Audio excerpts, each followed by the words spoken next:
uma lição de humildade que Jesus deu aos discípulos e a todos que se encontravam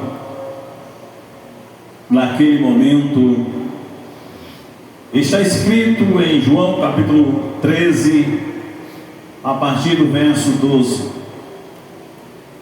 Jesus, ele deixa bem claro que esta lição não é para qualquer um.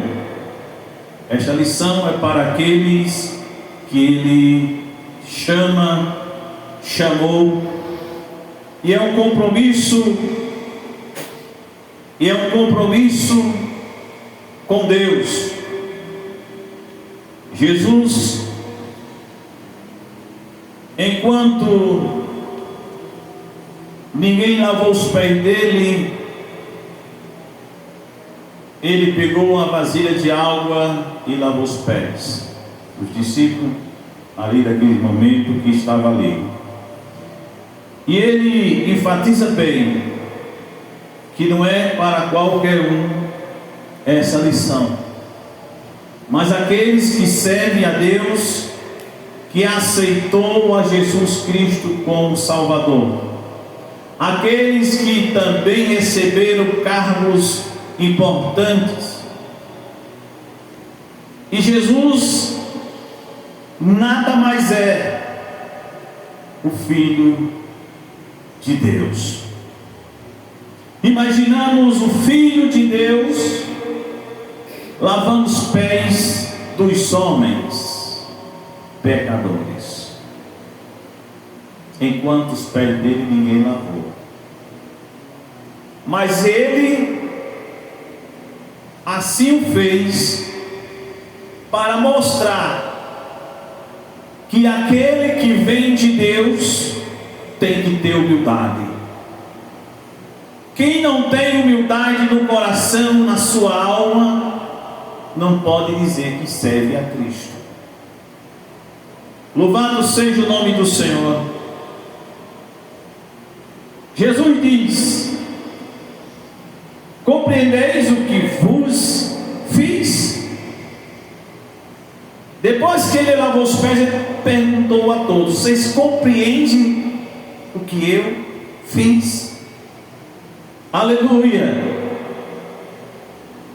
E ele diz: o que pretendes fazer, fazei-o depressa.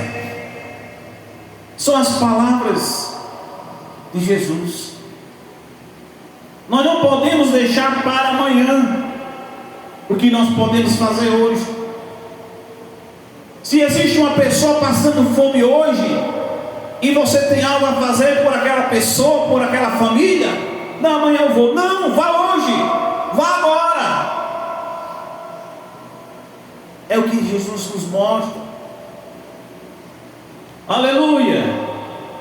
Meus queridos, amados irmãos, eu quero nessa noite, hoje domingo, 27 de abril de 2025, existem dois motivos que eu quero relatar nessa noite: um porquê eu estou aqui, um porquê eu recebi o chamado, e porque Deus me escolheu, me provou, e mesmo dizendo que não queria e não aceitava, Ele insistiu. E eu quero relatar hoje para que todos saibam que eu não estou aqui por mim mesmo, porque se fosse por mim eu não tinha nem iniciado. Como muitos sabem, eu sou motorista, estaria dirigindo uma carreta, um caminhão no mundo afora aí, mandando só dinheiro para a família e trabalhando, esquecendo de lazer com a família, esquecendo de tudo, mesmo sendo crente. Não estaria quebrando cabeça com ninguém, nem sofrendo por ninguém. O motivo da minha existência e persistência nesta igreja evangélica, templo consagrado a Deus, primeiro é um compromisso que eu tenho com o chamado de Deus na minha vida, consciente da unção que Ele me deu e consciente que Ele está tratando algo especial para a igreja e para a minha pessoa. O primeiro motivo é esse, por eu estar aqui. O segundo motivo é as pessoas aflitas, pessoas angustiadas, desesperadas, que muitas das vezes não encontram refrigério, nem refúgio, nem uma palavra sincera, honesta e verdadeira, que estão sofrendo. Casais e famílias. Esse é o segundo motivo e último motivo de eu estar aqui, sofrendo, sendo perseguido, humilhado, desacreditado e muito esquecido por muitos. Mas eu quero aqui frisar e agradecer a Deus os verdadeiros chamados de Deus, os de longe que nunca me viu pessoalmente, mas me acompanha na rede social.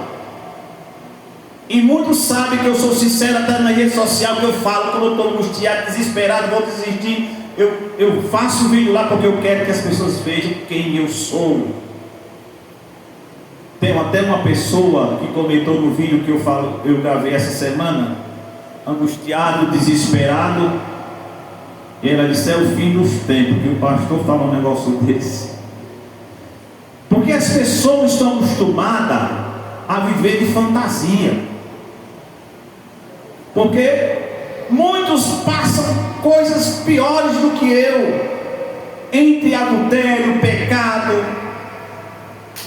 caixadores, injusto com um, injusto com o outro, abandonar as pessoas no momento que mais precisam. Mas nas redes sociais é onde chega, fala coisa boa. Eles não falam a verdade, são camaleão. Mas eu gosto de ser sincero para que as pessoas saibam quem eu sou de verdade. Louvado seja o nome santo do Senhor. Meus amados irmãos, me diga aí para mim, eu não estou preocupado porque passo pela prova, por as angústias. Não estou preocupado com isso. Eu estou preocupado em fazer a vontade de Deus. E o quanto eu puder fazer por quem precisa, quem está aflito, eu faço. Mas gostaria de fazer muito mais. Mas infelizmente, sem recursos financeiros, sem pessoas para me auxiliar, fica difícil. Agora, imagine aí, uma igreja pequena, sem recurso financeiro, não tem dinheiro no banco, e o pastor não tem dinheiro no bolso. Louvado seja o nome do Senhor. Às vezes a casa pastoral, só misericórdia de Deus, conta para pagar, lutas e mais lutas e dificuldades. E como eu já falei, humilhado por muitos, criticado por muitos, desacreditado por muitos. Louvado seja o nome do Senhor. Mesmo tendo a unção de Deus, muito diz que eu não tenho, que eu fui nomeado, que eu auto me nomeei. Como eu já falei para algumas pessoas, o meu chamado é profético. E se o chamado é profético, homem nenhum pode dar esse título a ninguém. Biblicamente não existe unção do homem, óleo ou qualquer outra coisa, nomeação de ninguém na Bíblia que nomeie um profeta, porque o profeta é escolhido unicamente pelo próprio Deus, através do Espírito Santo. Então ninguém pode dizer que eu me autonomeei profeta, porque ninguém pode julgar ninguém. Porque quem foi revelado, quem teve visão, Quem sentiu a unção dobrada do Espírito Santo? Fui eu. E ninguém pode tirar isso de mim. Louvado seja o nome santo do Senhor. Se não fosse pelo chamado e pelo povo, eu nunca teria iniciado esta obra. Seria bom se tivesse dinheiro lá no banco, tivesse dinheiro no meu bolso, tivesse obreiro aqui atrás de mim, tivesse 6, 7, 8, 10 igrejas em outros lugares, aí eu me sentiria confortável, me sentiria mais sossegado. Mas outro motivo que vocês possam entender, que não é porque Deus não está comigo, não é porque Deus não me escolheu, não é porque Deus não me ungiu, não é porque eu não tenho unção de Deus, é porque existem muitas pessoas que recebem o chamado e não aceitam. Quando Abraão recebeu o chamado de Deus, ele tinha mais de 70 anos. Ele poderia dizer: Senhor, eu sou velho, tenho umas condições de andar sem saber para onde eu vou. Mas simplesmente ele pegou a malinha dele e saiu. E ele foi honrado. As pessoas hoje em dia, para fazer e atender o chamado de Deus, primeiramente tem que ter uma igreja grande, igreja que tenha dinheiro, que tenha bons recursos financeiros para bancar as suas mordomias.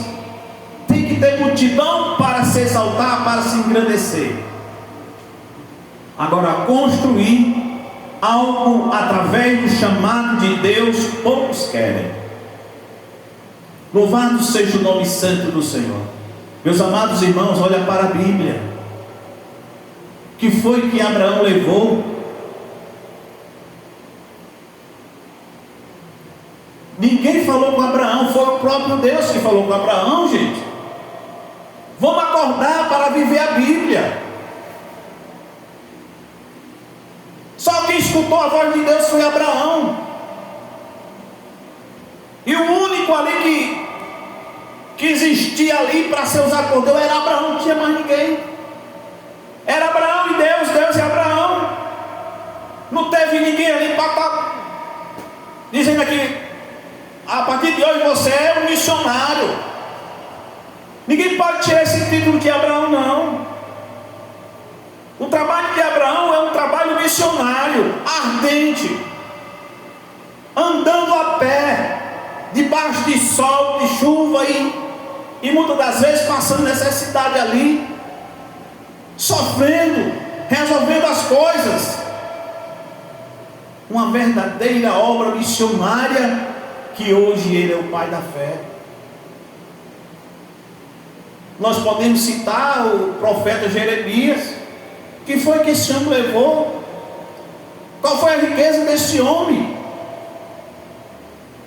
Na época muitos diziam que ele não era profeta de Deus. Ninguém escutava o que Jeremias, o profeta Jeremias falava. Colocou o coitado em porão, fez dele escravo, açoitando e muitas outras coisas. Mas depois tudo aquilo que ele profetizou aconteceu. E se a gente não escuta o verdadeiro profeta de Deus, o preço vai pagar. Pode quiser acreditar, acredite. Se não quiser acreditar, não acredite. Mas depois, se não ouvir, se não se corrigir, o preço vai pagar. Temos que escutar a verdadeira palavra de Deus, que não é aquela que massageia, não, é a palavra que mexe com o nosso coração, que nós temos que modificar e mudar o nosso jeito de viver. Louvado seja o nome do Senhor. O profeta Elias, muitos pregam as coisas boas dele, os feitos grandiosos, mas o que o profeta Elias levou? Foi transladado numa carruagem de fogo. Só foi ele, até a capa que ele tinha fariseu. Ele se importava com o que ele tinha aqui. Ele queria saber que o chamado dele foi cumprido e Deus levou ele. E enquanto ele estava na terra, ele tinha uma tabelazinha, uma casa de tais praticamente.